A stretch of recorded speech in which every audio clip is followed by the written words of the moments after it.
Hey, this is gonna sound crazy, but I didn't own a cell phone until after I graduated high school. My parents bought me my very first cell phone after I graduated. It was an LG chocolate flip. This thing was sick, a dark blue, flipped open, sleek, beautiful. And I was so excited to get this phone because it meant that I had freedom. It meant that I could do whatever I want. I could call whoever I want. I could text whoever I want. The problem is my parents were kind of mean to me. They bought me this phone and they set it on my dining room table and they said, hey, you can't open this phone until you write thank you letters to every person that came to your graduation party. So for like the better part of a week, I'm sitting at my table writing handwritten thank you notes to cousins I don't even know just so I can get my phone. And I finally got this phone, I opened it up, and I felt like I had access to the world. I felt like for the first time, I could do whatever I want, I could call whoever I want, I could hang out with whoever I want. And really what's hilarious is this phone, compared to today, couldn't really do anything. It could call, I could text, but it was T9 texting, which if you know, you know. If you don't know, ask your coach what T9 texting is wild times T9 texting. And so I had this phone and I felt like I could do whatever I want. And fast forward all the way to today, I have one of these in my pocket, just like you do. We all have a cell phone. And these phones today do way more than my phone did 15 years ago. You now have access to unlimited information. You have access to anything you possibly could want on this phone. But if you're at all like me, I feel like I spend way too much time on this phone literally doing nothing. I'm 31 years old, I got 4 little kids, and last week, if I look at my screen report, I spent over 5 hours and 45 minutes every day just staring at this thing. Like 5 hours, I feel like I could drive to California and back in the 5 hours I just was staring at my phone. So listen, I'm just curious, in your groups with the people around you, take a few minutes, open up your screen time app. Hey, be honest, how much time are you spending on your phone, and what other things could you be doing in that time?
Hey, so a couple years ago, I was reading this book called Gods at War, and this author used this analogy that kind of like, it was crazy for me to internalize. And in this story, he had gone to China and he was visiting all these homes. And he was noticing in all these homes, they had shrines set up to idols.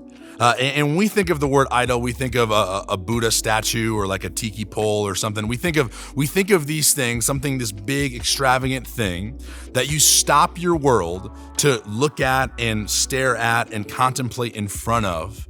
And in this story, he was kind of just saying that he thought it was kind of silly that they had these idols. And he was kind of thinking to himself, like, man, in America, we don't do this. Like, we don't have anything that we look at all the time and put in front of us and then think about and pray to.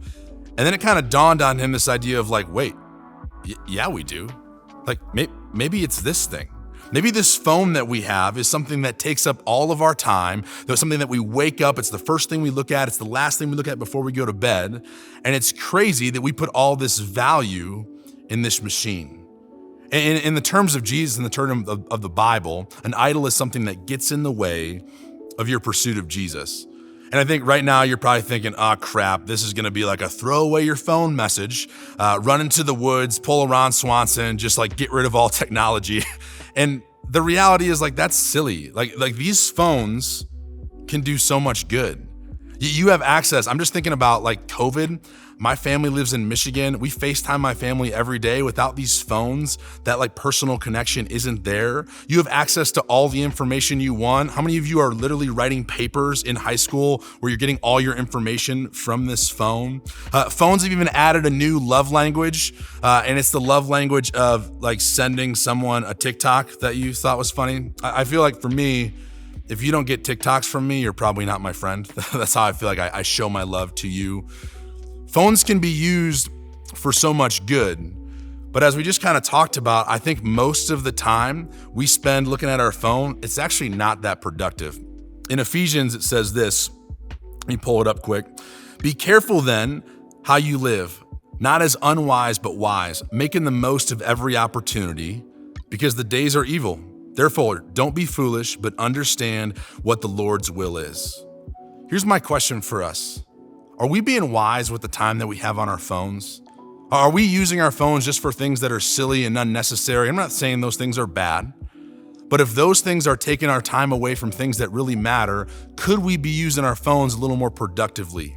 Maybe spending time in the Bible app, maybe finding an app that helps us pray, helps us think through scripture, maybe using it as an alarm to get up early to get in our Bible. I don't know. You guys are creative. You can come up with ways to use your phone a little more efficiently.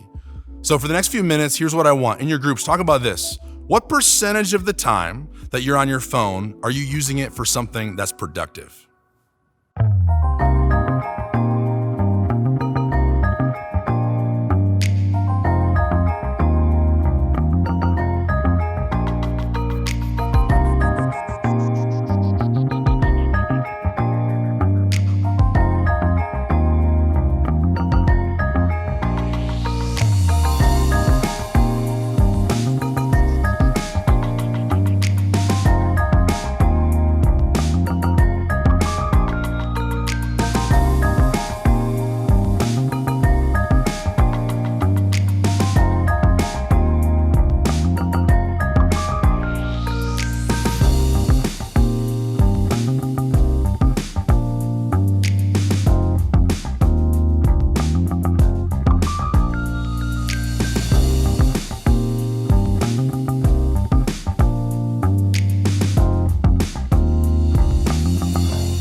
Okay, so like, unless you're perfect or you think you're perfect, so you're wrong. You probably realize that you use your phone not perfectly. You use it for things that aren't always effective, and you could be way better at weaponizing the time that you have on your phone to actually use it in a way that's effective. But here's what I know. Like, you don't accidentally get good at anything. Like, you don't just wake up and all of a sudden become someone who is good at something. When I was in college, all through high school, I played football, and I was like a left tackle on offense. And I showed up in college, and I wasn't good enough. I wasn't big enough. I wasn't strong enough to play left tackle. And so eventually they moved me, and they said, "Hey, have you ever tried playing center before?" And I lied. "Yeah, sure, I played center." My first experience playing center in our spring game of my sophomore year, I personally, as the center, costed our team like 11 points. I snapped the ball over our quarterback's head one time. The defense recovered it, ran for a touchdown. And then 2 other times, I snapped it over their head and we got safeties. So that's like 11 total points. That's how terrible I was in my center debut in college. And I had a decision to make. Like, okay, hey, give up. I'm always going to be bad at this, or figure out a way to get better. And I spent the whole rest of that summer spending time with my roommates, literally just snapping a football. I would wake up early. I would do it before practice, after practice. I made an intentional decision to get better at that thing. And no, was I ever perfect at it? No. But I got good enough that our team could count on us, and I was the person that they called to do that the last couple of years I played college. And I guess I'm going to ask you the same thing for your phone. Like, are you going to be intentional about using your phone wisely? Are you going to be someone that thinks about that? Are you going to be someone that maybe thinks about where you plug your phone in, what you open it up to look at? Maybe you're someone that puts restrictions on how long you can be on certain apps. Not because your phone is terrible. In fact, your phone is awesome. We've talked about that. But more because I think if we think about it, we can be students that use our phone wisely, and with the time we maybe save by not being on it, think of all the awesome things we could be doing. So this last little chunk of time, let's talk about this. What are some practical things you could do to make you someone that's more efficient when you use your phone? I guess the big idea would be this. Are you going to be a student that owns the phone, or are you going to let your phone own you?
CCV students, your phones are an incredible tool in the right hands. My question for you, and what we're gonna be looking at for these next few weeks in this series, is how are we students that use our phones well?